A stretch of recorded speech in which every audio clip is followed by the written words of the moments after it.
Hello friends, आज आपण इथेरियमबद्दल माहिती घेणार आहोत. इथेरियम हे एक डिसेंट्रलाइज्ड कॉम्प्युटर प्लॅटफॉर्म आहे जे ब्लॉकचेन तंत्रज्ञान यूज करते. बिटकॉईनसारखं इथेरियम फक्त डिजिटल करन्सीज नाही तर स्मार्ट कॉन्ट्रॅक्ट्स आणि डिसेंट्रलाइज्ड ॲप्लिकेशन चालवण्यासाठी एक ओपन सोर्स प्लॅटफॉर्म देखील प्रोव्हाइड करतं. इथेरियम ही नेटवर्कवर चालणारी डिजिटल करन्सी आहे जी आपण खरेदी, विक्री किंवा ट्रान्सफर करण्यासाठी यूज करू शकतो. इथेरियम ब्लॉकचेनवर माहिती सिक्युअरली आणि ट्रान्सपरंटली सेव्ह केली जाते. स्मार्ट कॉन्ट्रॅक्ट्स हे स्वयंचलित कॉन्ट्रॅक्ट्स आहेत जे पूर्वनिर्धारित अटी पूर्ण झाल्यानंतर अंमलबजावणी करतात. उदाहरणार्थ, एखाद्या घराची मालकी आपल्याला कुणाला तरी ट्रान्सफर करायची असेल तर त्यासाठी हे स्मार्ट कॉन्ट्रॅक्ट्स यूज करतात.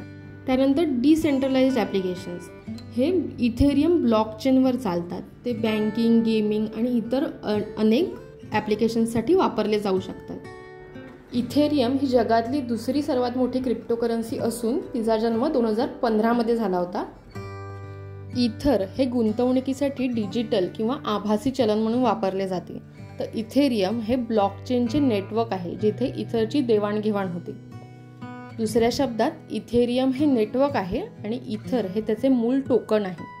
आता आपण या इथेरियमचे फायदे आणि तोटे पाहणार आहोत. फायद्याचा पॉईंट नंबर 1, डिसेंट्रलायझेशन. इथेरियम कोणत्याही सेंट्रल ऑथॉरिटीच्या नियंत्रणाखाली नाही, त्यामुळे ते अधिक ट्रान्सपरंट आणि तपासणी योग्य बनते. यामध्ये कोणत्याही मध्यस्थाची गरज नाही. Second point, security. ब्लॉकचेन तंत्रज्ञान वापरण्यामुळे इथेरियम नेटवर्क खूप सुरक्षित आहे. डेटा ब्लॉकचेनमध्ये सेव्ह केला जातो आणि पूर्ण नेटवर्कवर डिस्ट्रीब्यूट केला जातो, ज्यामुळे डेटा अल्टरेशन कठीण होते. थर्ड पॉईंट आहे प्रोग्रामिंग. इथेरियम हा एक प्रोग्रामिंग प्लॅटफॉर्म आहे, म्हणजेच तुम्ही त्यावर विविध ॲप्लिकेशन्स बनवू शकता आणि खूप सारे टास्क ऑटोमेट करू शकता. फोर्थ पॉईंट आहे स्मार्ट कॉन्ट्रॅक्ट्स. इथेरियम तुम्हाला स्मार्ट कॉन्ट्रॅक्ट्स बनवण्याची परवानगी देते. स्मार्ट कॉन्ट्रॅक्ट्स हे सेल्फ ऑटोमेटेड कॉन्ट्रॅक्ट्स असतात ज्याचा तुम्ही वेगवेगळ्या कामांसाठी उपयोग करू शकता. लास्ट पॉईंट आहे लार्ज अँड ॲक्टिव्ह कम्युनिटी. इथेरियमची डेव्हलपर्स आणि युजर्सची लार्ज आणि मोठी कम्युनिटी आहे जी या टेक्नॉलॉजीचा वापर आणि प्रसार वाढवण्यास मदत करते.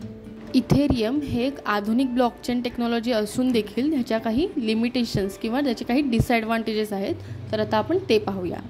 फर्स्ट पॉईंट आहे स्केलेबिलिटी. इथेरियमच्या करंट नेटवर्कवर लिमिटेड ट्रान्झॅक्शन्सच हँडल केल्या जाऊ शकतात. म्हणजेच जेव्हा खूप सारे युजर्स एकाच वेळी नेटवर्क यूज करतील तेव्हा त्यांची ट्रान्झॅक्शन फी वाढेल आणि ट्रान्झॅक्शनचा टाईम देखील वाढेल.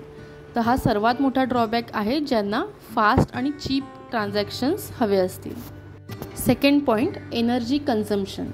बिटकॉईनप्रमाणेच इथेरियम देखील खूप एनर्जी यूज करते, जे पर्यावरणासाठी हानिकारक ठरू शकते. थर्ड पॉईंट आहे कॉम्प्लेक्सिटी. इथेरियमची टेक्नॉलॉजी बऱ्यापैकी नवीन आणि अजूनही विकसित होत आहे, त्यामुळे नवीन युजर्सला हे समजून घेणे आणि प्लॅटफॉर्मशी इंटरॅक्ट करणे थोडेसे कॉम्प्लेक्स होऊ शकते. इथेरियम प्लॅटफॉर्मवर स्मार्ट कॉन्ट्रॅक्ट्स डेव्हलप करण्यासाठी इतर ब्लॉकचेन टेक्नॉलॉजीपेक्षा जास्त टेक्निकल नॉलेज लागते. फोर्थ पॉईंट आहे सिक्युरिटी रिस्क. तसं तर इथेरियम हे खूप सिक्युअर मानले जाते, पण जुन्या ब्लॉकचेन टेक्नॉलॉजीवर झालेले अटॅक्स इथेरियमवर देखील होण्याची शक्यता आहे. स्मार्ट कॉन्ट्रॅक्ट्समध्ये राहिलेल्या वल्नरेबिलिटीज शोधून हॅकर्स त्यावर अटॅक करू शकतात, ज्यामुळे युजर्सना फायनान्शियल लॉस सहन करावा लागू शकतो.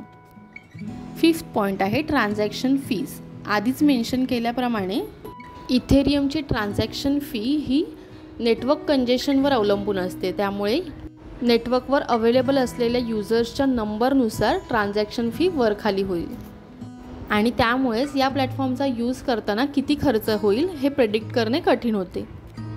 सिक्स्थ पॉईंट आहे इव्हॉल्विंग टेक्नॉलॉजी. इथेरियम हे कॉन्स्टंटली अपग्रेड्स आणि इम्प्रूव्हमेंट करत आहे, जी एक प्रकारे बघायला गेलं तर लॉंग टर्मसाठी खूप पॉझिटिव्ह गोष्ट आहे.